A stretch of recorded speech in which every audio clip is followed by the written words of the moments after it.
Hello everyone, RNU nursing classes में आप सभी का स्वागत है। सभी को नमस्कार। प्रीवियस क्लास में हम देख रहे थे फंडामेंटल ऑफ नर्सिंग का थ्योरेटिकल पोर्शन, और जिसमें हम बात कर रहे थे आईवी थेरेपी की।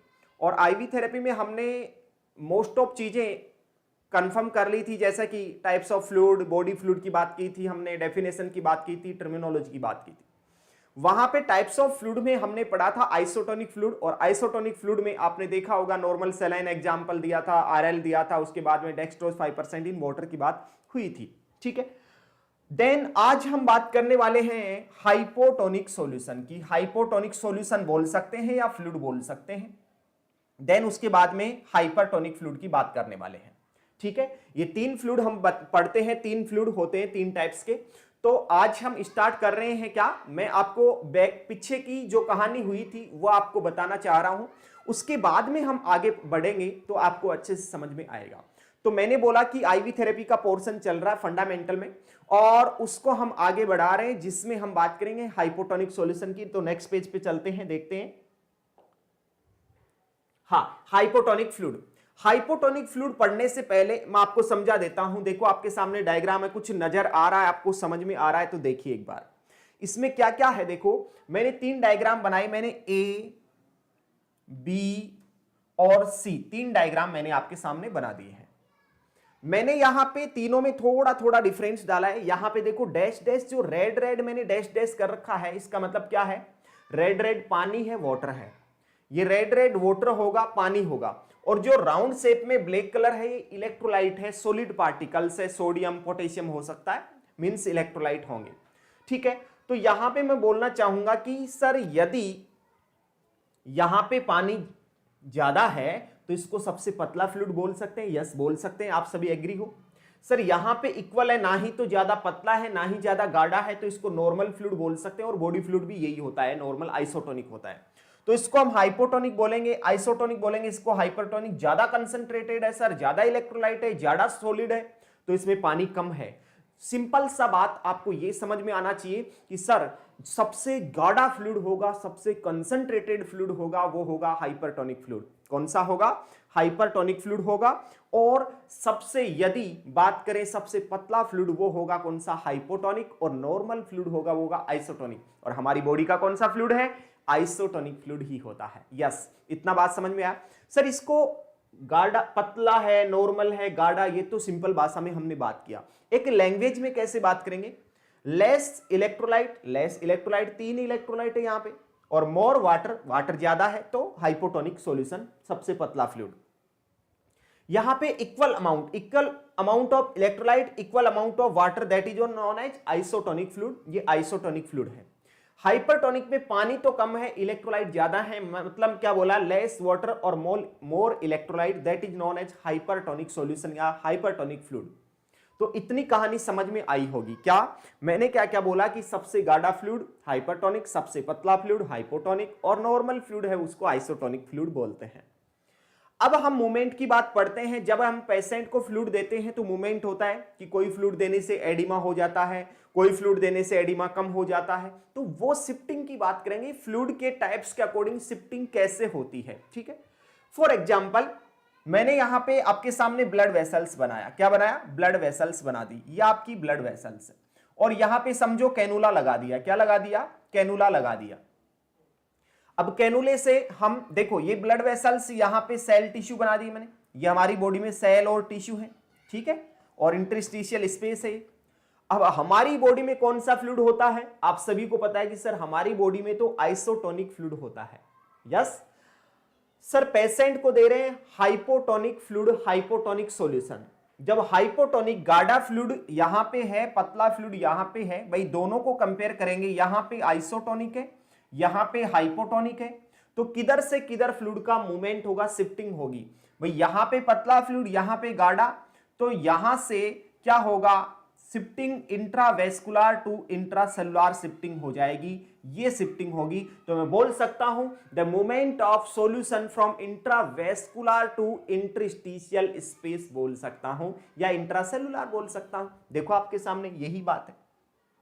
इतना बात हुआ। नेक्स्ट, यदि मैं यहां पे हाइपोटोनिक की जगह हाइपरटोनिक लिख दूं, क्या लिख दूं, हाइपरटोनिक लिख दूं। और हाइपरटोनिक का एग्जाम्पल आप सभी को पता है डीएनएस होता है, डेक्स्ट्रो, आगे बात करेंगे। डीएनएस हाइपरटोनिक फ्लूइड देंगे, गार्डा फ्लूइड देंगे। अब गार्डा फ्लूइड यहां पे है, आइसोटोनिक यहां पे है, तो दोनों को कंपैरिजन करेंगे तो गार्डा फ्लूइड हाइपरटोनिक होगा। और हाइपरटोनिक होगा तो मूवमेंट किधर से किधर होगा, मूवमेंट चेंज हो जाएगा। और कहां से होगा, सेल से इंट्रावेस्कुलर में मूवमेंट हो जाएगा, इंट्रावेस्कुलर में मूवमेंट हो जाएगा। क्या, मूवमेंट इधर से इधर हो जाएगा, क्योंकि गार्डा फ्लूइड जहां पे होगा, भाई सिंपल सी बात है, एक तरफ सूखी मिट्टी है, एक तरफ पानी है, तो सूखी मिट्टी चल के पानी के पास में जाएगी या पानी चल के सूखी मिट्टी के पास में जाएगा। तो आप सिंपल सी यही बोलोगे कि सर पानी चल के सूखी मिट्टी के पास में जाता है, ना कि सूखी मिट्टी चल के पानी के पास में आएगी। तो ऐसा ही यहां पे है कि यहां पे पेशेंट को हाइपरटोनिक सॉल्यूशन दे रहे हैं, हाइपरटोनिक सॉल्यूशन दे रहे हैं, तो यहां पे गार्डा फ्लूइड होगा। यदि यहां पे वेन में गार्डा फ्लूइड होगा तो ये पतला फ्लूइड इसके पास में चल के जाएगा, तो शिफ्टिंग हो जाएगी इंट्रासेलुलर टू इंट्रावेस्कुलर या इंटरस्टिशियल टू इंट्रावेस्कुलर बोल सकते हैं। ठीक है, चलो लास्ट एग्जांपल मैं आपके सामने पेश करता हूं और यहां पे चेंज कर देता हूं कि सर यदि किसी पेशेंट को दे रहे हैं, क्या दे रहे हैं, यदि किसी पेशेंट को आइसोटोनिक फ्लूइड दे रहे हैं, क्या दे रहे हैं, आइसोटोनिक फ्लूइड। और आइसोटोनिक फ्लूइड का एग्जांपल NS हो सकता है, RL हो सकता है, जैसा आपने पढ़ा था। आइसोटोनिक यहां पे दे रहे हैं तो इसमें आइसोटोनिक आएगा और यहां बॉडी में आइसोटोनिक है। आप बोलोगे सर दोनों अमीर हैं या दोनों गरीब हैं, बात तो सेम है, क्योंकि यहां पे आइसोटोनिक है और यहां पे आइसोटोनिक है, दोनों बराबर हैं, दोनों के पास सेम पैसे हैं। ना ही तो पैसे इसको देना है, ना ही पैसे इधर से इधर देना है, पैसे किसी को नहीं देना, दोनों के बराबर पैसे बराबर है।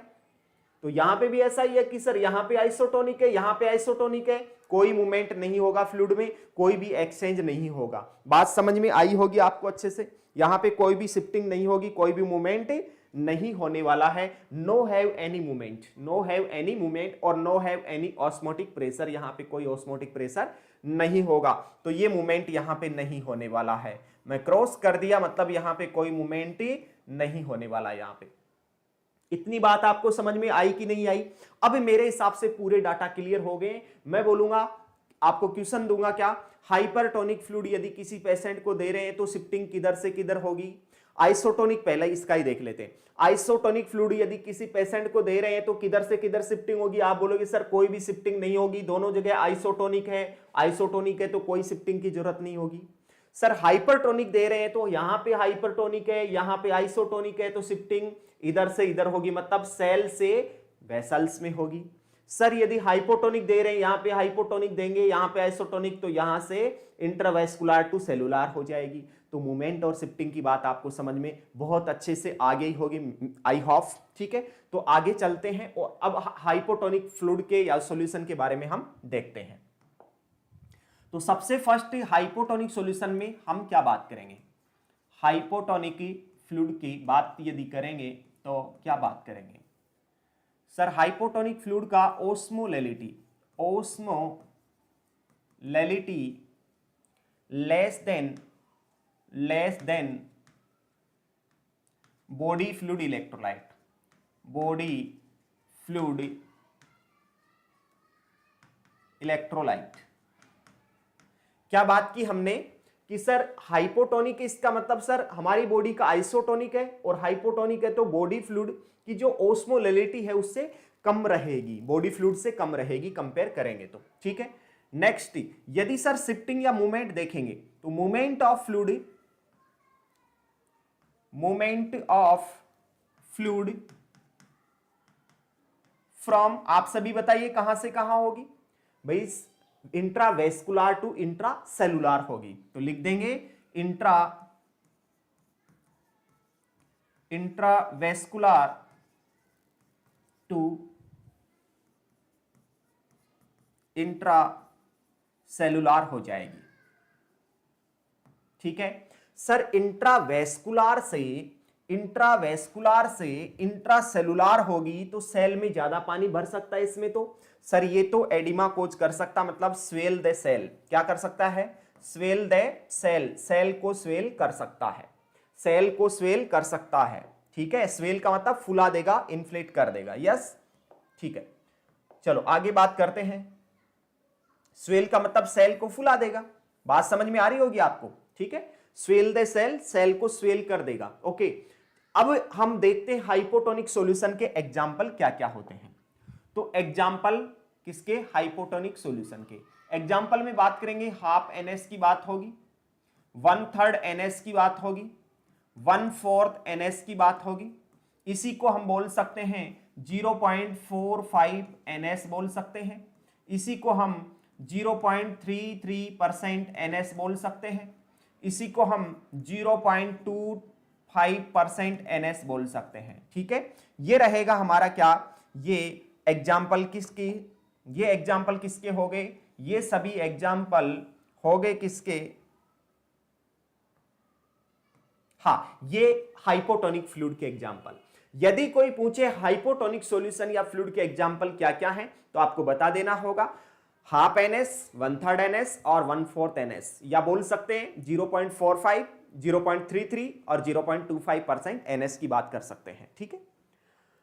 ये तो एग्जाम्पल की बात हुई। और मैंने प्रीवियस क्लास में बोला भी था आपको, यदि 0.9% की बात होगी तो आइसोटोनिक फ्लूइड की बात होगी, 0.9 से नीचे जाएंगे हाइपोटोनिक की बात होगी, 0.9 से ऊपर जाएंगे तो हाइपरटोनिक की बात होगी। बात समझ में आ गई आपको, ठीक है। नेक्स्ट से अब बात करेंगे कि सर ये इंडिकेशन क्या रहेगा, इसका इंडिकेशन कहां पे दे सकते हैं, कहां पे दे सकते हैं। यदि किसी को सीवियर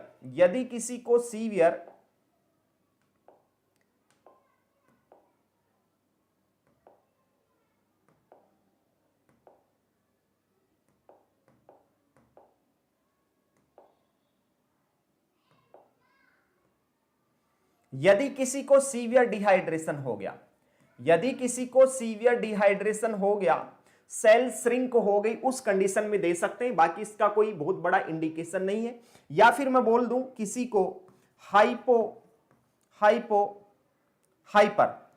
नहीं बोल के मैं बोलूं हाइपर, यदि किसी को हो गया हाइपर नट्रेमिया, क्या हो गया? हाइपर नट्रेमिया हो गया।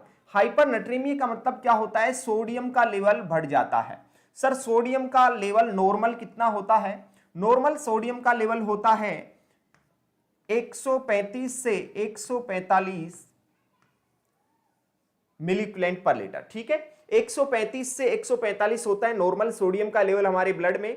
यदि ये बहुत ज्यादा हो जाता है, मोर देन 145 मिलीक्यूलेंट पर लीटर हो जाएगा, तो हाइपर नट्रीमिया बोलेंगे। हाइपर नट्रीमिया हो गया तो 0.9% NH नहीं देंगे क्योंकि सोडियम उसमें ज्यादा रहेगा, तो वहां पे हाफ NH दे सकते हैं या 1/3 NH दे सकते हैं। कॉन्ट्रा इंडिकेशन क्या है इसके? कॉन्ट्रा इंडिकेशन क्या है? कॉन्ट्रा इंडिकेशन क्या है? कॉन्ट्रा इंडिकेशन की बात यह है कि सर किस कंडीशन में नहीं दे सकते, तो कौन सी ऐसी कंडीशन है जिसमें नहीं दे सकते? तो कौन सी ऐसी कंडीशन है? तो इसमें बोल सकते हैं कि सर ये जो हाफ NH या हाइपोटोनिक सॉल्यूशन है वो कभी भी सेलुलर एंड सेरेब्रल एडिमा, इस कंडीशन में हम कभी भी नहीं देंगे, ठीक है। नेक्स्ट सर यदि किसी को इंक्रीज ICP है, क्या है? इंक्रीज ICP है, उस कंडीशन में भी नहीं देंगे, यस। तो बात समझ में आ गई होगी कि ये क्या करता है, फ्लूइड सेल को इन्फ्लेट कर देता है, स्वेल कर देता है, मतलब वहां पे क्या कर देगा, एडिमा कोज कर सकता है। तो सेलुलर एडिमा, सेरेब्रल एडिमा और इंक्रीज ICP होगा, उस कंडीशन में हम नहीं देंगे कौन सा, हाइपोटोनिक सॉल्यूशन या फ्लूइड, यस। ये कंप्लीट होता है आपका कौन सा, हाइपोटोनिक सॉल्यूशन या फ्लूइड। तीसरा हम बात करेंगे हाइपरटोनिक फ्लूइड की। तीसरा कौन सा रहेगा? हाइपरटोनिक फ्लूइड की हम बात करने वाले हैं, ठीक है। हाइपरटोनिक फ्लूइड में यदि बात करेंगे तो इसका बात करेंगे कि osmolality more than body fluid electrolyte, body fluid electrolyte से ओस्मोलैलिटी क्या रहेगी, ज्यादा रहेगी। सिंपल सी बात है, हमारी बॉडी का फ्लूइड आइसोटोनिक और ये हाइपरटोनिक है तो ज्यादा ही होने वाली हमारी बॉडी के कंपेयर में, यस। सर इसका जो शिफ्टिंग होगा, मूवमेंट होगा, क्या movement of fluid, movement of fluid from intracellular to intravascular क्या हो जाएगा, शिफ्टिंग हो जाएगा, मूवमेंट हो जाएगा। ठीक है, ये मैंने प्रीवियस में आपको समझा दिया पूरा डाटा। नेक्स्ट सर इसमें क्या करता है ये फ्लूइड, यदि देंगे पेशेंट को तो सेल का पूरा पानी वेसल्स में डाल दिया। भाई सेल से पानी पूरा निकाल के कहां पे डाल रहा है, वेसल्स में डाल रहा है, तो सेल को क्या कर रहा है, श्रिंक द सेल। क्या कर रहा है, श्रिंक द सेल। सेल को क्या कर रहा है, श्रिंक कर रहा है, सिकुड़ जाएगी सेल। ठीक है, तो श्रिंक द सेल कर रहा है ये हाइपरटोनिक फ्लूइड। ठीक है, इसके एग्जाम्पल क्या क्या हो सकते हैं। यदि हम एग्जाम्पल की बात करेंगे हाइपरटोनिक की, तो हम डीएनएस की बात कर सकते हैं। दूसरा, हम mannitol is the best example of hypertonic solution, mannitol की बात कर सकते हैं।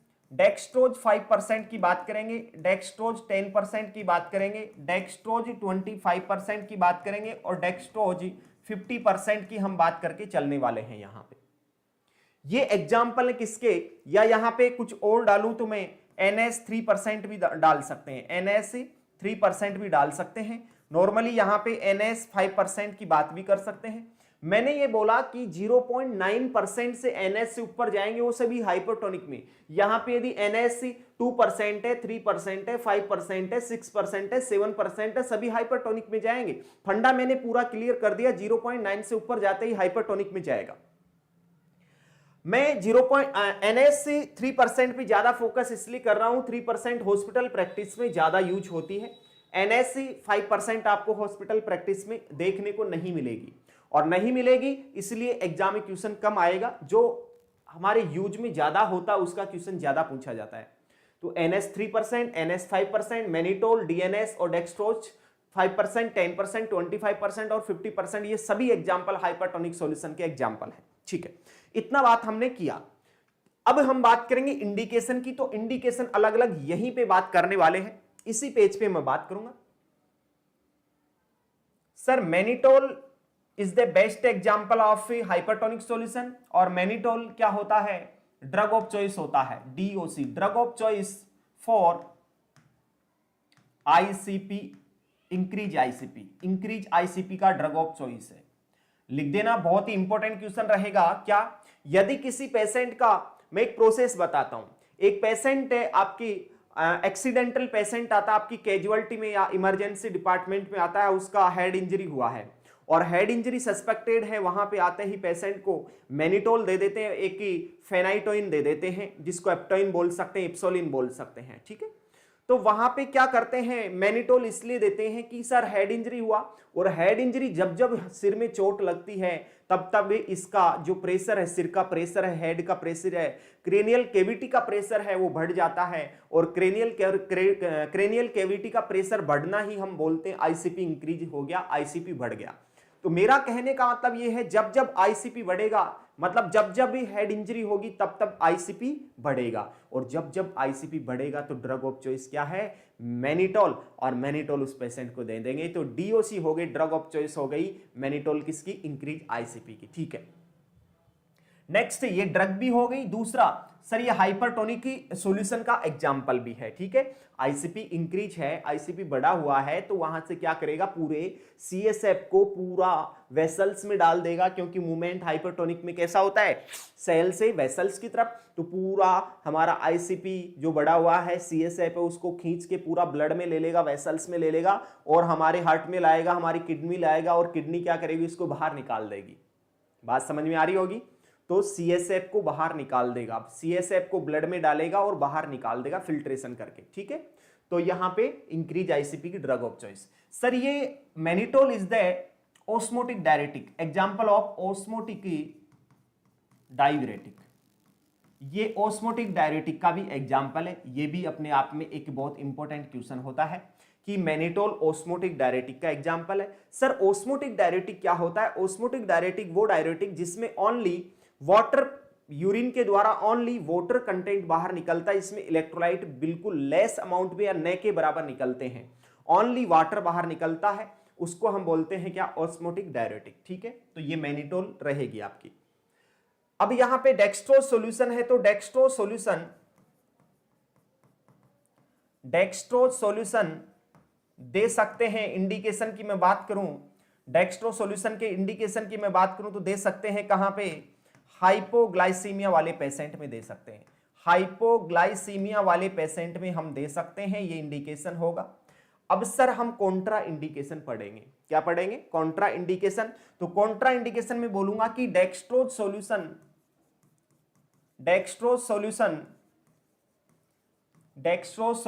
इज कॉन्ट्रा इंडिकेटेड इन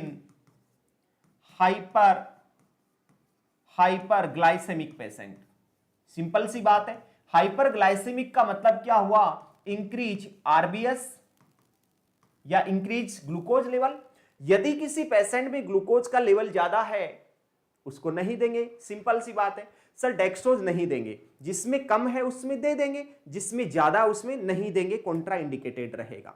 तो ये आपकी इंडिकेशन और कॉन्ट्रा इंडिकेशन की बात होती है कंप्लीट। और टाइप्स ऑफ, इसी के साथ टाइप्स ऑफ फ्लूइड होते हैं आपके कंप्लीट, आइसोटोनिक, हाइपोटोनिक और हाइपरटोनिक, विद एग्जांपल, विद पूरी डिटेल के साथ में कंप्लीट होते। चलो आगे बात करते हैं अब इस साइट सिलेक्शन की। ठीक है, साइट सिलेक्शन,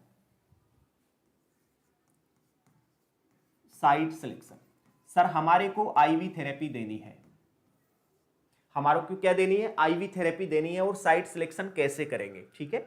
साइट सिलेक्शन का मतलब है कि एक पेशेंट आता है, देखो इसमें शॉर्ट टर्म, पहले मैं शॉर्ट टर्म की बात कर लेता हूं और ये साइट सिलेक्शन का बात आपको समझाता हूं मैं।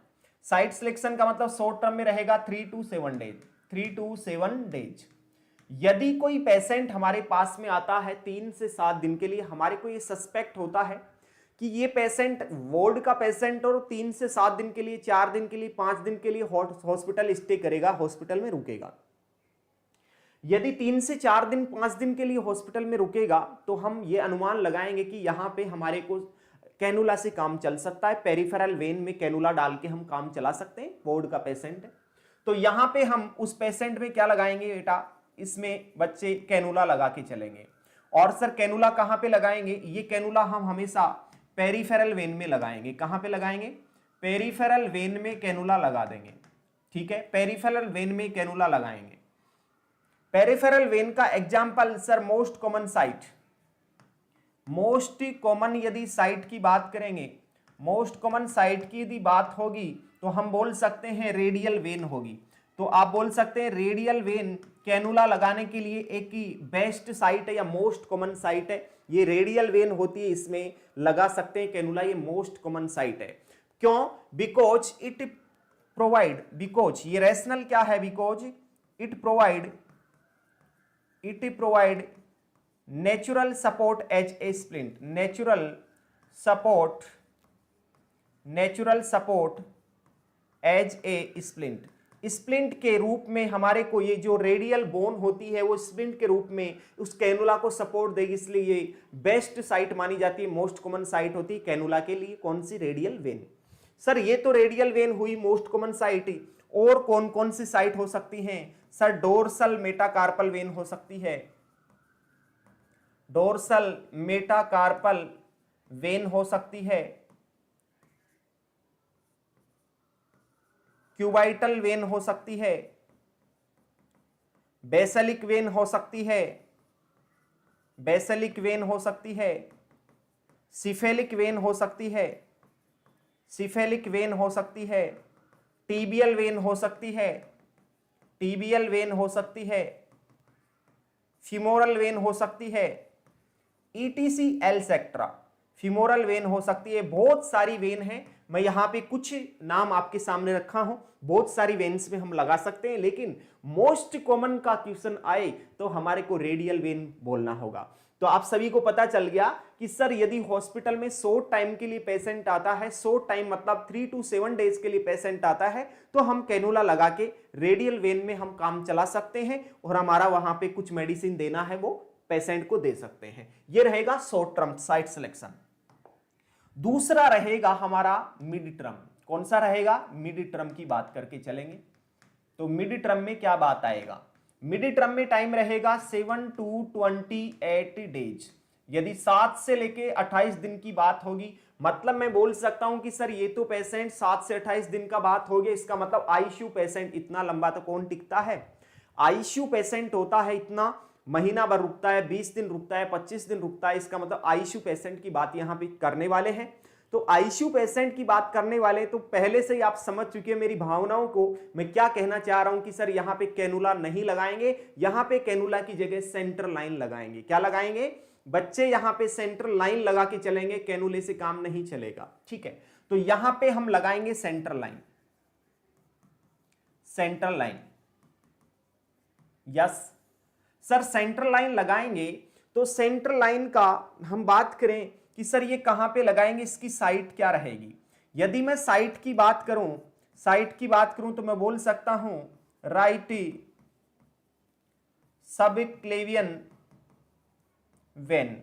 Right subclavian vein is the most common site for CVP. ये मोस्ट कॉमन साइट है। क्या है ये, most common site for central line insertion. Very very very very important question, ये आपका इंपॉर्टेंट क्वेश्चन बन जाता है कि सेंट्रल लाइन को इंसर्ट करते हैं, इसकी मोस्ट कॉमन साइट क्या रहेगी। तो मोस्ट कॉमन साइट की बात होगी तो बोल देना right subclavian vein. Right side में क्लेविकल बोन के नीचे सबक्लेवियन वेन में लगा के चलते हैं, दैट इज मोस्ट कॉमन या first priority for insertion central line. Yes sir, most common की बात हो गई। सेकंड, यदि प्रायोरिटी की बात आ जाए, ये ऑप्शन में नहीं हो तो हम कौन से ऑप्शन पे जा सकते हैं। तो दूसरा ऑप्शन है जुगुलार वेन। कौन सी होगी, जुगुलार वेन की हम बात कर सकते हैं।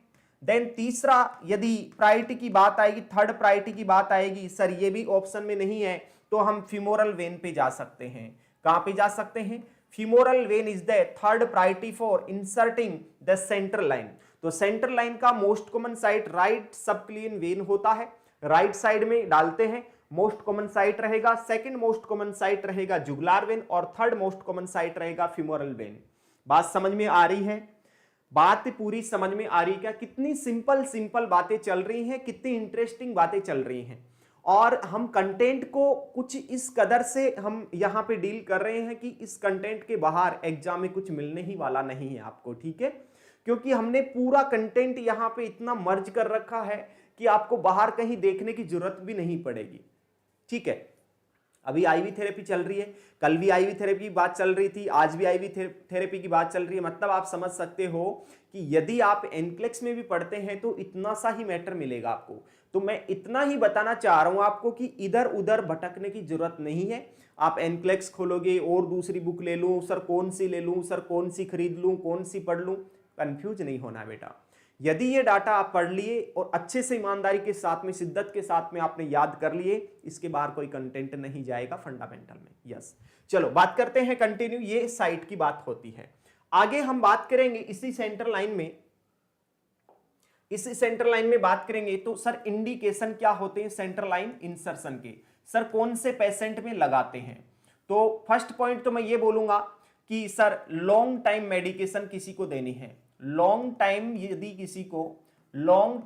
किसी को मेडिकेशन देनी है, उसमें सेंट्रल लाइन लगा के चलते हैं। लॉन्ग टाइम का मतलब आपने बोला कि सर यहां पे हमने 7 to 28 डेज की बात की थी। यस, इतना बात समझ में आया।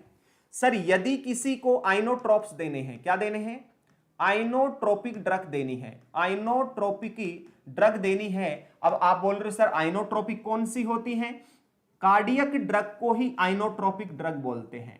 कार्डियक ड्रग को ही आइनोट्रोपिक ड्रग बोलते हैं। सर कार्डियक ड्रग कौन सी होती है, एक दो नाम बता दो तो मैं बोल सकता हूं। एडीआर होता है, नोर एड्रिलेनिन होता है, नोरेड जिसको बोलते हैं, डोपामिन होता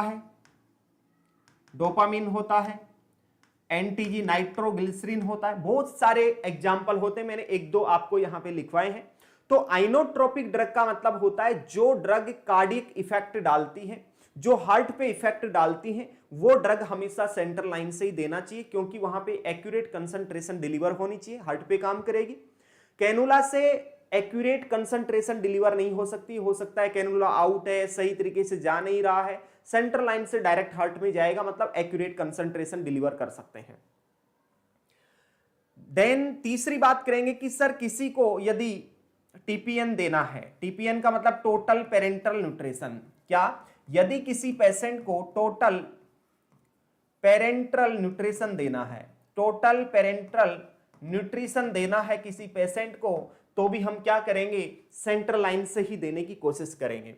देन हम बात करेंगे सर किसी को यदि केसीएल देना है, पोटेशियम का इंजेक्शन देना है, तो हम हमेशा सेंट्रल लाइन से ही देंगे, नोट कि हम कैनुले से देंगे। यदि हम केसीएल का इंजेक्शन कभी भी कैनुला से दे देंगे तो यहां पे स्किन बर्निंग हो जाएगी और ब्लैक कलर की स्किन पड़ जाएगी, स्किन जल जाएगी, क्योंकि ये बर्निंग सेंसेशन करता है, जला देता है पोटेशियम क्लोराइड। तो केसीएल को हमेशा किससे देना है, मैं तो ये बोलूं कि कोई भी यदि बॉडी में इलेक्ट्रोलाइट दे रहे हो तो हमेशा किससे देना है, सेंट्रल लाइन से ही देना है। जैसा कि पोटेशियम दे रहे हैं, कैल्शियम दे रहे हैं, मैग्नीशियम दे रहे हैं, सभी सेंट्रल लाइन से देना चाहिए। नेक्स्ट में बात बोलूंगा, कोई भी हाइपरटोनिक सॉल्यूशन दे रहे हैं, कोई भी हाइपरटोनिक सॉल्यूशन यदि दे रहे हैं तो भी हमें किससे देना है, सेंट्रल लाइन से देना है। बात समझ में आ रही है? तो ये सभी एक इंडिकेशन थे कि इस कंडीशन में हम सेंट्रल लाइन, बहुत सारे इंडिकेशन और भी हैं, लेकिन मोस्ट इंपॉर्टेंट की हमने बात किया, ये मोस्ट इंपॉर्टेंट इंडिकेशन है, इस कंडीशन में हम सीवीपी लगा के चलेंगे, सेंट्रल लाइन इंसर्शन करके चलेंगे। नेक्स्ट इंडिकेशन, लास्ट इंडिकेशन जिसपे और डिटेल से बात करूंगा कि सर इंडिकेशन यदि किसी में सीवीपी मेजर करना है। सीवीपी क्या है सर, तो सीवीपी का फुल फॉर्म होता है सेंट्रल वीनस प्रेशर। क्या होता है, central Venus pressure. Central Venus pressure की बात कर रहे हैं तो सेंट्रल वीनस प्रेशर सीवीपी यदि मेजर करना है, सीवीपी मेजर करेंगे तो सेंट्रल लाइन से ही मेजर कर सकते हैं, और सेंट्रल लाइन से मेजर करेंगे तो पहले तो मैं बात करूंगा यहां पे normal central line Venus pressure कितना होता है। नॉर्मल कितना होता है तो बात करूंगा मैं 3 से 8, 3 to 8 mm of Hg normal pressure होता है, कौन सा, सीवीपी। देन मैं बात करूंगा कितना, 5 to 10 सेंटीमीटर H2O, ये होता है H2O में नॉर्मल प्रेशर, सेंटीमीटर H2O में। तो ये एक अपने आप में इंपॉर्टेंट क्वेश्चन होने वाला है, क्या नॉर्मल सीवीपी कितना होता है, एग्जाम में यदि आए तो आपको बोलना है 3 to 8 mm Hg होता है और 5 to 10 सेंटीमीटर H2 होता है नॉर्मल सेंट्रल वीनस प्रेशर। इसमें सबसे मजेदार बात क्या है, सबसे मजेदार बात यह है कि सेंट्रल वीनस प्रेशर, मैं बोलूं स्टार, बड़े बड़े स्टार और क्वेश्चन मार्क लगा के लिख देना कि सेंट्रल वीनस प्रेशर मीजर कब करते हैं, मीजर करते हैं end of expiration, end of expiration, expiration के एंड में मीजर करते हैं। ये अपने आप में बहुत ही इंपॉर्टेंट क्वेश्चन होने वाला है, क्वेश्चन मार्क लगा देना और बुक में लिख देना, नोट लगा के लिख देना, इंपॉर्टेंट लगा के लिख देना। एग्जाम में क्वेश्चन बहुत बार पूछा गया प्रीवियस एग्जाम में, तो चांस से पूछ सकता है। मेरी बात समझ में आ रही होगी शायद आपको। चलो ये इंपॉर्टेंट क्वेश्चन हो गए। आगे हम बात करते हैं इसी सेंट्रल लाइन में, सर सेंट्रल लाइन का जो लेंथ रहेगा, लंबाई रहेगा सीवीपी का, सेंट्रल लाइन का, तो सेंट्रल लाइन जो कैथेटर होता है उसका लाइन का सेंट्रल कैथेटर जो रहेगा उसका लेंथ कितना रहेगा, तो लेंथ की यदि बात करें तो 6 to 12 इंच का लेंथ होता है किसका, सेंट्रल लाइन का। जो सेंट्रल लाइन कैथेटर होता है 6 to 12 इंच होता है, और यदि यही सेंटीमीटर में पूछ ले तो कितना होगा, तो सेंट्रल लाइन 15 से 30 सेंटीमीटर हो जाएगा। इतना 15 से 30 सेंटीमीटर हो जाएगा, क्योंकि आप सभी को पता है कि 1 इंच इक्वल टू क्या, आप सभी को क्या पता है, 1 इंच इक्वल टू 2.5 सेंटीमीटर। तो हम कैलकुलेट कर सकते हैं, 1 इंच में 2.5 सेंटीमीटर होता है, 1 इंच इक्वल टू 2.5 सेंटीमीटर। तो बात करेंगे 6 इंच में 15 और 12 इंच में 30 सेंटीमीटर हो जाएगा। ठीक है, नेक्स्ट में यदि सर इसका फ्रेंच की बात करूं, डायमीटर की बात करूं तो ज्यादातर जो मोस्ट कॉमन होता है 7 फ्रेंच का जो होता है सेंट्रल लाइन काम में लेते हैं। कितने फ्रेंच का, 7 फ्रेंच का क्या करते हैं काम में, इसका डायमीटर होता है 7 फ्रेंच का। ये भी अपने आप में एक इंपॉर्टेंट क्वेश्चन होने वाला है, ठीक है। अब हम बात करेंगे इसी सेंटर लाइन में अगले पेज के ऊपर, और वो सबसे इंपॉर्टेंट क्वेश्चन रहेगा पोजीशन का, क्योंकि एक नर्स क्या कर सकती है, एक नर्स पोजीशन दे सकती है पेशेंट को, वाइटल साइन ले सकती है। इसका मतलब कहीं ना कहीं पोजीशन का अपना इंपॉर्टेंट क्वेश्चन होने वाला है। During insertion and removal of central line, यदि सेंट्रल लाइन इंसर्ट कर रहे हैं या रिमूव कर रहे हैं, दोनों ही कंडीशन में कौन सी पोजीशन देनी है पेशेंट को, तो लिख देना ट्रेंडलेनबर्ग पोजीशन देंगे। और सर ट्रेंडलेनबर्ग पोजीशन देंगे तो ये कैसे देते हैं, तो सिंपल सी बात है, हेड बिलो होता है। क्या होता है, हेड बिलो होता है, नीचे होता है 45 degree angle, 45 degree angle below होता है, नीचे होता है हेड, इसको बोलेंगे ट्रेंडलेनबर्ग पोजीशन। इतना बात समझ में आया होगा। ये सारी इंफॉर्मेशन किसके रिगार्डिंग थी, सेंट्रल लाइन के रिगार्डिंग थी, जहां से एग्जाम में क्वेश्चन पुटअप हो सकता है, मैंने पूरी बात कर दी है।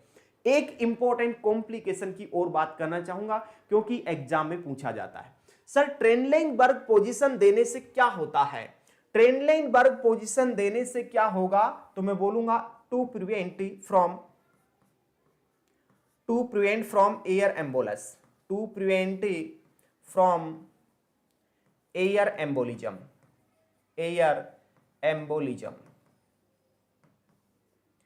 एम्बोलिज्म, ठीक है। मतलब कि पोजीशन ट्रेंडलेनबर्ग पोजीशन देने से क्या होगा, पेशेंट को जो एयर एम्बोलिज्म होने के चांसेस हैं वो क्या हो जाएंगे, कम हो जाएंगे, मिनिमाइज हो जाएंगे। ये आपका रहेगा क्या, ये आपका सेंट्रल लाइन की इंफॉर्मेशन पूरी कंप्लीट होती है। देन अब बात करेंगे हम लॉन्ग टर्म की। देखो बात क्या चल रही थी, मैं प्रीवियस पेज पे ले जाना चाहूंगा। यहां पे हमने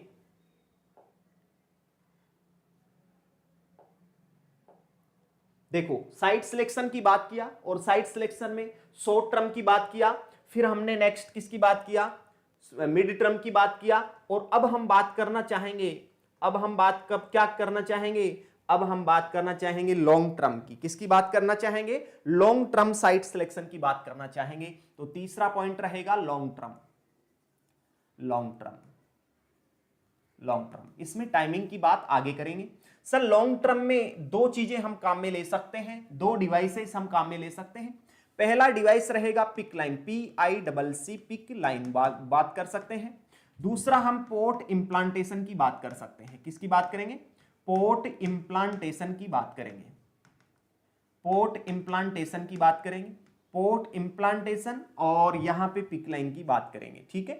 पिक लाइन की बात करेंगे तो पिक लाइन का फुल फॉर्म होगा, क्या होगा, पेरिफेरल इंसर्टेड सेंट्रल कैथेटर, ये रहेगा पिक लाइन का फुल फॉर्म। हम इसको कहां से इंसर्ट कर सकते हैं, यदि साइट की मैं बात करूं तो इंसर्ट कर सकते हैं मीडियन क्यूबाइटल वेन से इंसर्ट कर सकते हैं। एक बार मैं समझाता हूं पूरी चीज। फिर ये कितने टाइम के लिए, तो 6 मंथ के लिए काम में लेते हैं। ये 6 मंथ के लिए लगा सकते हैं, और 6 मंथ के लिए लगाते हैं तो कैंसर पेशेंट में लगाते हैं, और कैंसर पेशेंट में लगाएंगे तो वहां पे हम इससे पेशेंट को दे सकते हैं कीमोथेरेपी। क्या दे सकते हैं, कीमोथेरेपी दे सकते हैं। तो ये इंपॉर्टेंट बातें होती हैं। क्या मैंने क्या क्या बोला, पेरिफेरली इंसर्टेड सेंट्रल कैथेटर, एक बड़ा कैथेटर होता है, कैनुला की तरह लगाएंगे, यहां पे क्यूबाइटल वेन में लगाएंगे। ये होता है हमारा एंटी क्यूबाइटल फोसा। इस फोसा को क्या नाम दिया, एंटी क्यूबाइटल फोसा। यस, इस एंटी क्यूबाइटल फोसा में मीडियन क्यूबाइटल वेन होती है। इस क्यूबाइटल वेन से इंसर्ट करेंगे और यहां तक जाएंगे। उस कैथेटर को, लंबा कैथेटर होता है, उसका साइज बड़ा होता है, तो यहां तक इंसर्ट करेंगे, ठीक है। तो यहां पे क्या हो जाएगा, वो कैथेटर फिक्स हो जाएगा और बार बार निकलेगा नहीं, आउट नहीं होगा, कैनुला की तरह, ठीक है। तो लंबे टाइम तक चल जाएगा, 6 मंथ तक चल जाएगा। और कैंसर पेशेंट में क्या होता है, कीमोथेरेपी दी जाती है, वो इससे दे सकते हैं, सर कीमोथेरेपी के लिए स्पेशली क्यों काम में लेंगे? कीमोथेरेपी के लिए स्पेशली इसलिए काम में लेंगे कि सर जिस पेशेंट को कीमोथेरेपी दी जाती है तो कीमोथेरेपी का मीन्स यही होता है कि उसको ब्रॉड स्पेक्ट्रम एंटीबायोटिक दी जा रही है, और ब्रॉड स्पेक्ट्रम यदि एंटीबायोटिक दी जा रही है तो सिंपल सी बात है कि वो माइक्रो ऑर्गेनिज्म को डिस्ट्रॉय करेगा। तो मैं सिंपल बात कर सकता हूं कि वो कैंसर सेल को डिस्ट्रॉय करेगा। अरे कैंसर सेल को यदि डिस्ट्रॉय करेगा तो मैं बोलूं कि नॉर्मल सेल को भी थोड़ा बहुत तो डिस्ट्रॉय करेगा, यस या नो? ठीक है, तो नॉर्मल सेल को डिस्ट्रॉय करेगा तो हमारी वेन के द्वारा जाएगा, वेसल्स के द्वारा जाएगा, तो वेसल्स की सेल को डैमेज करेगा, तो वेसल्स को डैमेज करेगा तो जो वेसल्स हैं कीमोथेरेपी वाले पेशेंट में वेसल्स बिल्कुल बारीक हो जाती हैं, क्योंकि वो जला देता है कीमोथेरेपी।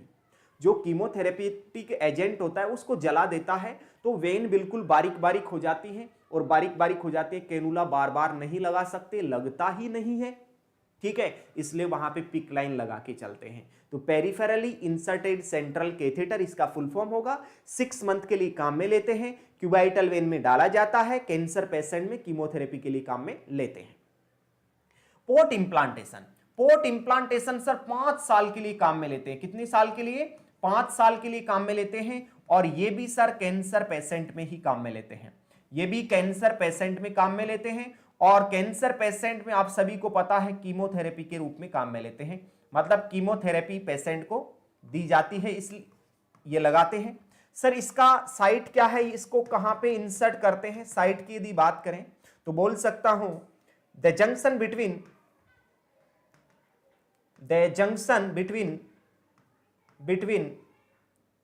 राइट एट्रियम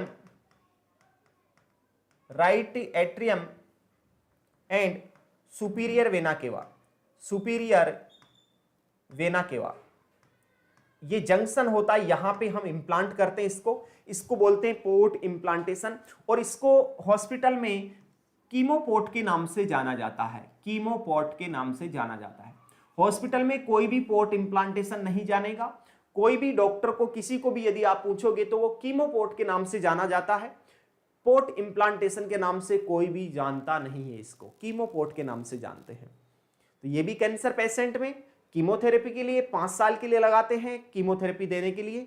कहां पे लगाते हैं? मैं एक छोटा सा डायग्राम बनाता हूं, ये आपका छोटा सा टूटा हुआ दिल, यस, यहां पे ये 4 चैम्बर हो गए हार्ट के, ये राइट एट्रियम, तो मैं इसी की बात करता हूं, इसी पे फोकस करता हूं। राइट एट्रियम में सुपीरियर वेना केवा होता है, ये क्या है? सुपीरियर वेना केवा होता है। तो ये जंक्शन है, जंक्शन जहां पे राइट एट्रियम और सुपीरियर वेना केवा मिलते हैं, इस जंक्शन के ऊपर क्या करते हैं? इस जंक्शन के ऊपर लगा के चलते हैं कीमोपोर्ट या पोर्ट इंप्लांटेशन। तो यही मैंने बोला, the junction between right atrium and superior vena cava, यहां पे लगा के चलते हैं, साइट होती है। तो इसी के साथ लॉन्ग टर्म साइट सिलेक्शन भी हमारा कंप्लीट होता है। तो साइट सिलेक्शन का बात पूरा कंप्लीट हुआ। अब बात करेंगे कि सर आईवी थेरेपी देने के दौरान हम आर्टिकल्स क्या क्या काम में लेते हैं, तो अब करेंगे आर्टिकल्स की बात। मैं यहां पे हेडिंग लगा देता हूं कि सर प्रोसीजर करेंगे स्टार्ट, और प्रोसीजर स्टार्ट करेंगे तो प्रोसीजर में हमारे को क्या चाहिए? आर्टिकल्स। तो आर्टिकल्स की बात हम करने वाले हैं। सर यदि आर्टिकल्स की बात हम करने वाले हैं तो आर्टिकल्स में सबसे फर्स्ट हम कैनुला की बात करेंगे। किसकी बात करेंगे? कैनुला की बात करेंगे। कैनुला की बात करेंगे तो सबसे फर्स्ट यहां पे मैं नंबरिंग लगा देता हूं, 14, 16, 18, 20, 22, 24, 26, ये कैनुला की नंबरिंग होती है। ठीक है, ये कैनुला की नंबरिंग होती है। कैनुला की नंबरिंग की हमने बात की, कैनुला की नंबरिंग की हमने बात कर ली है। ठीक है, अब बात करेंगे किसकी? अब यहां पे इसके कलर की बात करेंगे। किसकी बात करेंगे? कलर की बात करेंगे। कलर की बात करें तो 14 जो गेज का कैनुला होता है, यहां पे जी लिख देता हूं, गेज की बात कर लेता हूं, गेज का गेज। यदि 14 की बात करूंगा तो ऑरेंज कलर होता है, ग्रे कलर होता है, 18 नंबर का होता है ग्रीन कलर का, 20 गेज का जो होता है वो पिंक कलर का होता है, ब्लू कलर का होगा और 24 होगा येलो कलर और लास्ट होगा वोयलेट पर्पल। कौन सा होगा? वोयलेट पर्पल कलर होगा। यस, तो कौन कौन सा कलर होगा? 14 गेज का ऑरेंज कलर, 16 का ग्रे, 18 का ग्रीन, 20 का पिंक, 22 का ब्लू, 24 का येलो, 26 का वोयलेट पर्पल। ये कलर होता है कैनुला का। ये कलर आपको याद रखना है, कौन सा कलर इंपॉर्टेंट है। यहां पे 18 गेज का जो कैनुला होता है ये इंपॉर्टेंट होता है ब्लड ट्रांसफ्यूजन के लिए। सबकी बात करेंगे। इसमें यदि 2 की बात करें तो बोल सकता हूं रैपिड इन्फ्यूजन। क्या? रैपिड इन्फ्यूजन यदि करना है तो रैपिड इन्फ्यूजन में हमेशा क्या करते हैं? 14 से 16 गेज का कैनुला काम में लेते हैं। सर यदि किसी को ब्लड ट्रांसफ्यूजन करना है, बीटी करना है, ब्लड ट्रांसफ्यूजन करना है, किसी पेशेंट की सर्जरी करनी है, किसी पेशेंट का, या फिर मैं बोल दूं कि सिजेरियन सेक्शन करना है, क्या करना है? सी सेक्शन करना है, सी सेक्शन करना है, सिजेरियन सेक्शन करना है, ठीक है। तो क्या करेंगे? 18 गेज का कैनुला काम में लेंगे। सिंपल सी बात है, ब्लड ट्रांसफ्यूजन में बड़ा कैनुला चाहिए और सिजेरियन सेक्शन या सर्जरी के दौरान क्या करते हैं? पेशेंट को हाइपोटेंशन में ज्यादा जाने के चांस होते हैं, क्योंकि आपने पढ़ा होगा कि सिजेरियन सेक्शन या ऑपरेटिव डिलीवरी, जो ऑपरेशन से डिलीवरी करते हैं उसमें एपिड्यूरल एनेस्थीसिया लगाते हैं, और एपिड्यूरल एनेस्थीसिया लगाते हैं तो उसका मोस्ट कॉमन कॉम्प्लिकेशन होता है हाइपोटेंशन। और पेशेंट जब हाइपोटेंशन में जाएगा तो उसको फास्टली फ्लूइड देना होगा, और फास्टली फ्लूइड देना होगा तो हम 18 गेज के कैनुले से दे सकते हैं। बात आपको समझ में आई होगी। चलो आगे बात करते हैं, 20 गेज का कैनुले की बात करेंगे।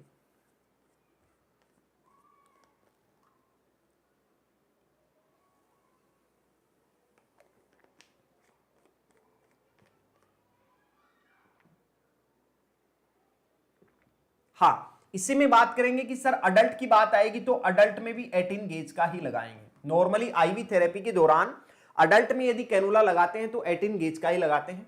पिंक कलर का कैनुला होता है वो हमेशा ओल्ड एज में लगाते हैं, बुढ़े लोगों में आईवी फ्लूइड देने के लिए। ब्लू कलर का बच्चों में लगाते हैं, चिल्ड्रंस में लगाते हैं, ये बच्चों में लगाते हैं।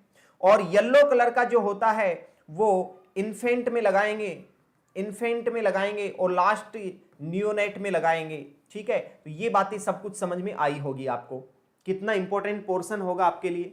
अब मैं बात करूंगा कि सर 14 की बात करूंगा, यहां पे 16 की बात करूंगा, यहां पे 18 की बात करूंगा, यहां पे 20 की बात होगी, 22 की बात होगी, 24 की बात होगी, 6 की बात होगी। यहां पे कितना, यहां पे वॉल्यूम चला जाएगा, कितना वॉल्यूम चला जाएगा? वॉल्यूम बोले तो 1 मिनट में, वॉल्यूम पर मिनट कितना जाएगा? सर यदि आपने 14 गेज का 16 गेज का कैनुला लगाया है तो 1 मिनट में उस पेशेंट को कितना फ्लूइड दे सकते हैं, ठीक है, वो बात हम करने वाले हैं। सर इससे हम यदि वॉल्यूम ट्रांसफर करेंगे तो 300 ml पर मिनट दे सकते हैं, इससे हम 200 ml पर मिनट दे सकते हैं,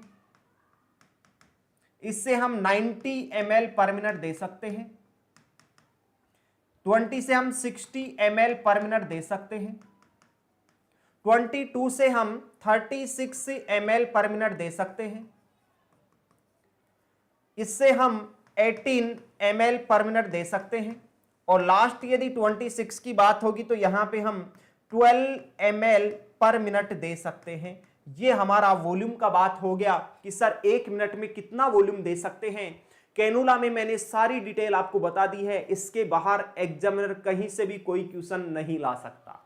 सब कुछ बात मैंने बता दी, सब कुछ डिटेल बता दी, इसके बाहर कुछ भी नहीं पूछ सकता आपको। यदि आपको इतनी इंफॉर्मेशन पता है तो कहीं पे भी भटकने की जरूरत नहीं होगी। चलो बात करते हैं, सर आर्टिकल्स की बात चल रही थी, आप सभी अवेयर हो क्या चल रहा है? अभी आर्टिकल्स चल रहा है, और आर्टिकल्स में एक आर्टिकल्स की बात हुई है, किसकी बात हुई है? कैनुला की बात हुई है अभी, ठीक है। दूसरा हम बात करते हैं, सर कैनुले के बाद में दूसरा हमें क्या चाहिए? आईवी सेट चाहिए। क्या चाहिए? आईवी सेट की जरूरत होगी। और आईवी सेट में सर 2 टाइप्स के आईवी सेट होते हैं। 2 टाइप के कौन कौन से होते हैं बात करते हैं। सर एक छोटा होता है उसको माइक्रो ड्रिप सेट बोलते हैं, इसको माइक्रो ड्रिप सेट बोलेंगे, और दूसरा जो होगा उसको मैक्रो ड्रिप सेट बोलेंगे, ठीक है। दूसरा किसको बोलेंगे? दूसरे को हम मैक्रो ड्रिप सेट बोलेंगे, मैक्रो ड्रिप सेट बोलेंगे। सर माइक्रो जो ड्रिप सेट होता है वो हमेशा बच्चों में काम में लेते हैं, चिल्ड्रंस में काम में लेते हैं, बच्चों में काम में लेंगे। और ये इसमें जो 60 ड्रॉप पर ml इसमें बन जाती है। 1 ml में कितनी ड्रॉप बनती है? 60। तो यहां पे जो हम क्वेश्चन यदि निकालेंगे तो ड्रॉप फैक्टर यदि मान के चलेंगे तो ड्रॉप फैक्टर यहां पे 60 होगा, या तो ड्रॉप फैक्टर बोल सकते हैं या फिर इसको अकॉर्डिंग टू एनक्लेक्स जीटीटी भी बोल सकते हैं। ठीक है, मैक्रो ड्रिप सेट जो होता है ये सर अडल्ट में काम में लेते हैं, और यहां पे जो ड्रॉप बनती हैं वो 15 ड्रॉप बनती हैं पर ml में, 1 ml में। इसका मतलब सर ड्रॉप फैक्टर की बात करेंगे तो ड्रॉप फैक्टर कितना हो जाएगा? ड्रॉप फैक्टर 15 होगा, या अकॉर्डिंग टू एनक्लेक्स इसको जीटीटी बोल दो, या तो 15 जीटीटी बोल दो, 15 ड्रॉप फैक्टर बोल दो, या फिर 1 ml में 15 ड्रॉप बनती है, ऐसा बोल सकते हैं। ये हो गई किसकी बात? माइक्रो ड्रिप सेट की। सर इससे आईवी सेट में क्वेश्चन आते हैं, वो क्वेश्चन कैसे निकालेंगे, वो क्वेश्चन कैसे निकाल सकते हैं और कैसे पूछे जाते हैं, इसकी बात हम करने वाले हैं। चलो नॉर्मली बात करेंगे कि क्वेश्चन आता है, डॉक्टर प्रेस्क्राइब कर रहा है, डॉक्टर प्रेस्क्राइब कर रहा है, क्या प्रेस्क्राइब कर रहा है? एक पेशेंट को 2000 ml का बोतल देना है, नॉर्मल सैलाइन का बोतल देना है, और वो देना है 24 आवर्स में, 24 घंटे में देना है, 24 घंटे में देना है। आपका क्वेश्चन ये है कि कितना ड्रॉप पर मिनट आप चलाओगे वहां पे, ये आपका क्वेश्चन है। सिंपल क्वेश्चन क्या है? एक डॉक्टर ने बोला है एक पेशेंट आपके पास में मरीज है, उसको 2000 ml नॉर्मल सैलाइन देना है, उसको 24 घंटे में कंप्लीट करना है, आप कितना ड्रॉप पर मिनट चलाओगे? 1 मिनट में कितना drop, tip tip tip tip बूंद कितनी बननी चाहिए 1 मिनट में? तो कितनी बनेगी सर? इसको निकालने के लिए एक फॉर्मूला होता है, ड्रॉप पर मिनट निकालने के लिए, ड्रॉप पर मिनट निकालने के लिए एक फॉर्मूला होता है क्या? Total volume into drop factor upon में टाइम इन मिनट, ये फॉर्मूला होता है। यदि ये फॉर्मूला आपको याद है तो आपको इस क्वेश्चन करने में कोई प्रॉब्लम नहीं आएगी, और ये क्वेश्चन आपकी नर्सिंग का सबसे सिंपल क्वेश्चन, मेरा ये मानना है, इससे सिंपल कोई क्वेश्चन हो नहीं सकता। ठीक है, तो कैसे निकालेंगे सर? बड़ा सिंपल है। टोटल वॉल्यूम कितना है? टोटल वॉल्यूम सर यहाँ पे 2000 ml है। ड्रॉप फैक्टर कितना माने सर? यदि डाटा क्वेश्चन में नहीं दिया हुआ, अडल्ट है, बच्चा है, छोटा है, बड़ा है, ऐसा नहीं दिया हो तो अडल्ट को मान के चलते हैं। यदि दिया हुआ है, बच्चा है, बड़ा है, तो वो मान के चलेंगे। यदि सर यहाँ पे नहीं दिया हो तो अडल्ट मान के चलेंगे। अडल्ट में कितना होता है? 15 होता है, अभी हमने बात किया। ड्रॉप फैक्टर अभी पढ़ा ना, जैसा कि मैं प्रीवियस में जाऊं, यहां पे देख लो 15 माना अडल्ट में। ठीक है, तो 15 टाइम इन मिनट, टाइम अपने पास हावर्स में है, घंटे में है, तो 24 हावर्स। अब यहां पे पूछा है कि सर मिनट में, तो मिनट में पूछा है तो 60 से क्या कर देंगे? मल्टीप्लाई कर देंगे, मिनट में चेंज हो गया। काटेंगे, कैसे काटेंगे? 15 को 15 चौके 60। ठीक है, इतना समझ में आया? फिर हम काटेंगे, 4 का पाड़ा 20 में लगा देंगे, 4 पंजे 20, 0 बच गई 2। अपने पास संख्या बच गई 500 और नीचे 24, कितनी बच गई? ऊपर बच गई 500, नीचे बच गई 24। 500 इसको 2 से काट लेंगे, आधा 250 कर देंगे, 24 को आधा 12 कर देंगे। अब लगाओ पहाड़ा, 12 का पहाड़ा बोलेंगे, 12 का भाग लगाएंगे, डिवाइड करेंगे, क्या 12 दूनी 24, क्या हो जाएगा? 12 दूनी 24, बच गया कितना? 1, और बच गया 10। भाग टूट की 0 लगा देंगे, भाग टूट की 0 और पॉइंट लगा देंगे। यहां पे अपने पास संख्या बच गई 100, 12 96, मतलब 8 बार चला गया। 20.8 ड्रॉप पर मिनट चलाएंगे, और 20.8 का मतलब होता है 21 ड्रॉप पर मिनट चला के चलेंगे। ये अपना क्या रहेगा? आंसर रहेगा। ये सिंपल सा क्वेश्चन है, यदि आप थोड़ा सा इसको सोल्व कर लेते हैं, थोड़ी सी प्रैक्टिस इस पे कर लेते हैं, यदि आप बुक में और क्वेश्चन सोल्व कर लेते हैं तो आपको कोई प्रॉब्लम नहीं आएगी। ठीक है, ये प्रैक्टिस का खेल है। जिंदगी में यदि प्रैक्टिस करोगे क्वेश्चन के ऊपर तो कभी आपकी हार नहीं होगी, क्योंकि सक्सेस पर्सन क्या कहते हैं, सक्सेस पर्सन हमेशा यही कहते हैं, again and again and again repeat करना होगा, repeat again and again and again, repeat करते रहो, पढ़ते रहो, बार बार रिपीट करते रहो, प्रैक्टिस करते रहो, सफलता शोर मचाएगी। ईमानदारी के साथ में यदि कोई मेहनत करता है, शिद्दत के साथ में मेहनत करता है तो सफलता सुनिश्चित हो जाती है, कोई रोक नहीं सकता। मैंने बहुत सारे एग्जाम्पल देखे हैं जिनको आज तक कोई प्रॉब्लम नहीं हुई है। यदि मैं ये बोलना चाहूंगा, कोई स्टूडेंट डिमोटिवेट हो जाता है कि मैं कमजोर हूं, मैं बोलूंगा कमजोर कोई बड़ी बात नहीं है। यदि आप कंटिन्यूटी मेंटेन कर रहे हो, इंटेलिजेंसी मायने नहीं रखती, कंटिन्यूटी मायने रखती है।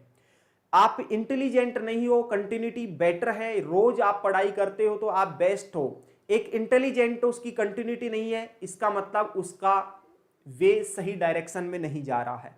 तो कंटिन्यूटी बहुत इंपॉर्टेंट है। तो कंटिन्यूटी के साथ में यदि आप पढ़ाई करते हो तो सक्सेस 100% मिलती है। मैंने बहुत सारे एग्जाम्पल देखे हैं। ठीक है, शुरुआत में वही बच्चे ये बोलते हैं कि सर हमारा सिलेक्शन होगा कि नहीं होगा, लेकिन आने वाले टाइम में वही कॉल करके ये पूछते हैं कि सर मेरा डीएसएसबी में हो गया, मेरा एम्स में हो गया, मेरा स्टेट में हो गया, ज्वाइन कौन सा करना है। मतलब उनमें से भी सिलेक्ट करना होता है, उनमें से भी फिर कॉन्फ्लिक्ट पैदा हो जाता है। तो ऐसा कॉन्फ्लिक्ट आपके भी पैदा होगा, लेकिन आपको मेहनत करनी पड़ेगी, ईमानदारी के साथ मेहनत करनी पड़ेगी, डेडिकेशन दिखाना होगा, कंटिन्यूटी मेंटेन करनी होगी, तब जाके बात बनने वाली है। ठीक है, तो चलो लेट्स बी स्टार्ट करते हैं। चलो, आपको मैंने एक एग्जाम्पल आपके सामने दिया, दूसरा एग्जाम्पल और मैं आपको बताना चाहूंगा आपके सामने। ये दूसरा क्वेश्चन आपके सामने, दूसरा क्वेश्चन क्या है, वही सेम क्वेश्चन, क्या डॉक्टर प्रेस्क्राइब करता है, डॉक्टर प्रेस्क्राइब कर रहा है, क्या प्रेस्क्राइब कर रहा है डॉक्टर कि उसको 1000 ml NS देनी है या RL देनी है, रिंगर लैक्टेट सॉल्यूशन देना है, और 1000 ml RL देनी है उसको, वो देनी है कितने घंटे में, 12 आवर्स में, 12 घंटे में देनी है। तो सेम क्वेश्चन, क्या ड्रॉप पर मिनट कितना चलाएंगे, ड्रॉप पर मिनट कितना चलाएंगे, ये क्वेश्चन वहां पे आपको दिया गया है। तो सिंपल सी बात है सर, ड्रॉप पर मिनट निकालने का फॉर्मूला हमारे को पता है, ड्रॉप पर मिनट निकालने का फॉर्मूला हमें पता है। क्या पता है sir, total volume into drop factor, total volume into drop factor upon में टाइम इन मिनट, मिनट में टाइम की बात करेंगे। टोटल वॉल्यूम यहाँ पे कितना है, 1000 ml की बात करेंगे, into drop factor sir adult का मान के चलेंगे 15, और टाइम की बात करेंगे तो 12 आवर्स है, तो 12 आवर्स को इनटू क्या कर देंगे, मिनट में चेंज कर देंगे, मिनट में चेंज करेंगे तो 60 से मल्टीप्लाई कर देंगे। सर इसको यदि काटते हैं तो 15 चौके 60 और 4 का पहाड़ा 1000 में देंगे तो 4 दूनी 8, बच गए 2, 4 पंजे 20, 250 आ जाएंगे। अपने पास संख्या बच गई कितनी बेटा, 250 ऊपर बच गई है और 12 नीचे बच गई है, भाग देंगे तो 12 दूनी 24, कितना 12 दूनी 24, बच गया 1, भाग टूट की 0 पॉइंट, और 12 × 96 यहाँ पे 100 बच गए, तो 12 × 96 20.8, मतलब 20.8 ड्रॉप पर मिनट लिख सकते हैं, या 20 की जगह 21 ड्रॉप भी लिख सकते हैं। तो ये आपको मैंने क्वेश्चन समझा दिया दो। अब कोई क्वेश्चन इसमें कोई गलती नहीं होनी चाहिए, यहां पे कोई गलती आपको होनी नहीं चाहिए, ये बेस्ट क्वेश्चन है और यहां से आपको कोई दिक्कत नहीं होने वाली है, सबसे सिंपल क्वेश्चन है। चलो, आर्टिकल्स की बात चल रही थी और आर्टिकल्स में हमने बात कर लिया, आगे हम बात करेंगे सर हमारे को नॉर्मल सेलाइन चाहिए। जब हम कैनुला लगाते हैं तो हमारे को नॉर्मल सेलाइन चाहिए to maintain, to flush out the cannula, ऐसा बोल सकता हूं, flush out the cannula, cannula को फ्लश आउट करने के लिए चाहिए। दूसरा मैं बोलूंगा टू मेंटेन, इसी बात को दूसरी लैंग्वेज में बोलना चाह रहा हूं इसको, to maintain the patency of cannula, patency of cannula, cannula की पटेंसी को मेंटेन करने के लिए क्या करते हैं, नॉर्मल सेलाइन यहाँ पे पास में रखेंगे। जब हम कैनुला लगा रहे हैं तो कैनुले में ब्लड आएगा और उस ब्लड को वहां पे रखेंगे तो कैनुला को ब्लॉक कर देगा। इसका मतलब ये है कि नॉर्मल सेलाइन वहां पे रखेंगे उस कैनुले को फ्लश करने के लिए, क्लीन करने के लिए, मेंटेन पेटेंसी रखने के लिए। ठीक है सर, उसी के साथ इस NS को फ्लश करने के लिए हमारे पास सिरिंज भी होना जरूरी है, तो सिरिंज भी हमारे पास में रहेगी। देन सर हमारे पास में स्प्रिट की भी जरूरत पड़ेगी। किसकी जरूरत पड़ेगी? स्प्रिट की भी जरूरत पड़ेगी, या फिर स्प्रिट बोल सकते हैं। हाँ, स्प्रिट की यदि जरूरत पड़ेगी तो मैं बोल सकता हूं स्प्रिट का क्या काम होता है। स्प्रिट में सर क्या प्रेजेंट होता है, क्योंकि यहां से इंपॉर्टेंट क्वेश्चन पूछता है। स्प्रिट में 70% आइसोप्रोपिल एल्कोहल होता है। कौन सा? आइसोप्रोपिल एल्कोहल होता है। आइसोप्रोपिल एल्कोहल होता है, इसमें 70% आइसोप्रोपिल एल्कोहल होता है। Very very very important question, क्योंकि बहुत बार एग्जाम में और वाइवा, आजकल तो खैर वाइवा नहीं होता है, सब जगह रिटन एग्जाम ही होता है। पहले प्राइवेट हॉस्पिटल में जब वाइवा होता था, या इसको बोल सकते हैं कि आमने सामने जो इंटरव्यू होता था, उसमें पूछा जाता था क्वेश्चन बहुत बार। स्प्रिट में हमेशा 70% आइसोप्रोपिल एल्कोहल होता है, और आइसोप्रोपिल एल्कोहल होता है तो यहां पे क्विक डिसइंफेक्शन करता है। क्या करता है? क्विक डिसइंफेक्शन करता है।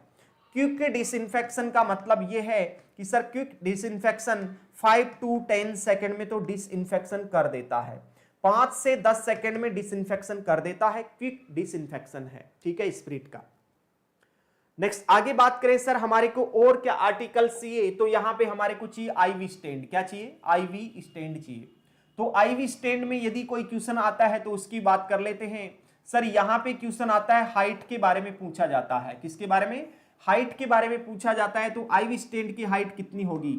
18 से 24 इंच होगी, और इंच को यदि कैलकुलेट करें सेंटीमीटर में तो 18 दूनी 36, मतलब 45 to 60 सेंटीमीटर, 45 से 60 सेंटीमीटर हाइट होती किसकी? आईवी स्टैंड की। तो ये आपके सभी आर्टिकल्स होते हैं यहाँ पे इसी के साथ कंप्लीट, और इसी के साथ आपका आईवी थेरेपी जो पोर्शन है वो पूरा कंप्लीट होता है। इसमें बच गया क्या? Complication of ivy therapy. इसकी हम आगे की क्लास में बात करेंगे। इस क्लास को देते हैं यही विराम। नेक्स्ट इस जो कॉम्प्लिकेशन ऑफ आईवी थेरेपी है वो आगे की क्लास में हम चर्चा करेंगे। तब तक के लिए सभी को धन्यवाद।